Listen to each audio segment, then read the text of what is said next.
It is ingrained in the human consciousness to compare ourselves to others.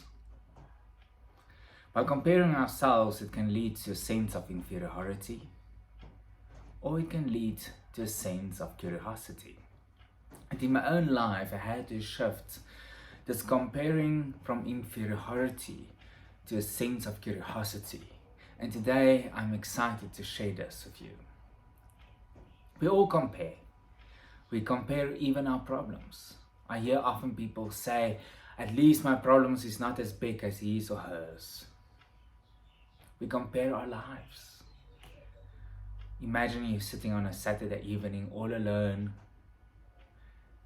and you're scrolling through Facebook and you're noticing how everyone is having a ball with their friends and family members and favorite restaurants, and they're living the life and you have nowhere to go.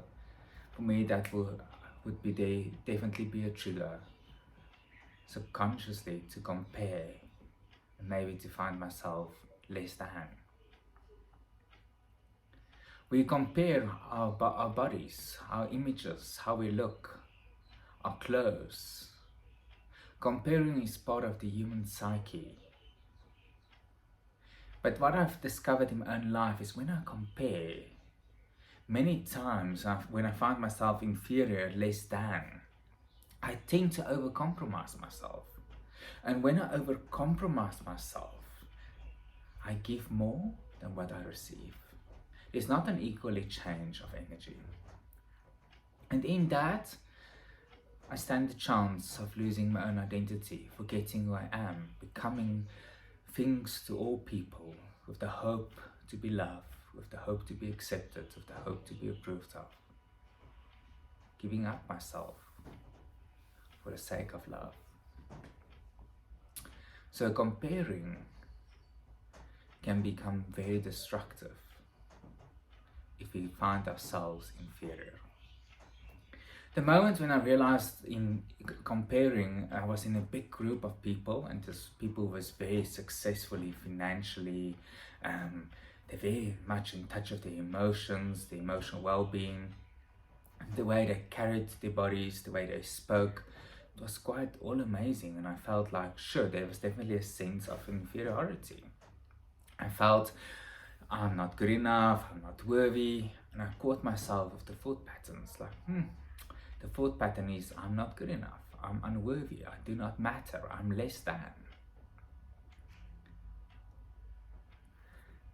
And I had to catch myself in that moment. And then I saw what I actually do. I realized that what I do when I feel inferior, I tend to withdraw. And when I withdraw, I withhold. I withhold my energy. I battle to think, I battle to focus and to say what I want to say and how I want to say it. And hence I had to create for me something, a technique which really works for me. So the technique is, what works for me is the moment when I'm aware, okay, I'm busy comparing, I usually, first thing that comes up for me, I'm aware of my thoughts. That's usually the first thing. I'm aware of my thoughts. It's like, I'm not good enough, I'm unworthy, I'm less than. Then without judgments, I'm just aware of the thought pattern. And then what I do, secondly, I just standing or sitting, just with conscious awareness dropping into my body. Just feeling and sensing what I'm feeling. And many times I'm feeling like a knot in my stomach. And don't judge it. I'm just aware of it. And then I focus very much what's in the room, what's going on in the room, how's the people communicating, how are they interacting with one another. Just witnessing. And then I realized I can go into the victim, or I can go into the curiosity. That is when I actually start asking empowering questions.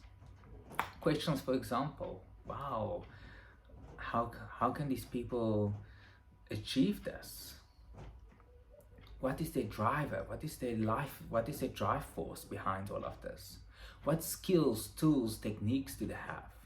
What habits do they have in order to, to create the life they want, in order to present themselves the way they do, in order to speak the way they do about themselves and about others and to others. Then I just witness in the way of what is empowering about the process. And then the other thing I do, I thank them. I thank them for being a mirror, because I realize they have mastered a certain aspect of themselves, and because they've mastered a certain aspect of themselves, it gives me permission to see myself. And therefore I thank them for that self-mastery. I thank them for that mirror, because it gives me permission now to look at my life differently. It gives me permission to become the best version of myself. It gives me permission to step into my power, and it makes me feeling empowered. And therefore I can create a different life. I can create a different reality for myself. So therefore, I think it's a very important tool and technique to understand that we do compare. And don't allow the comparing to take into a sense of inferiority, because it will influence your self-esteem and self-worth.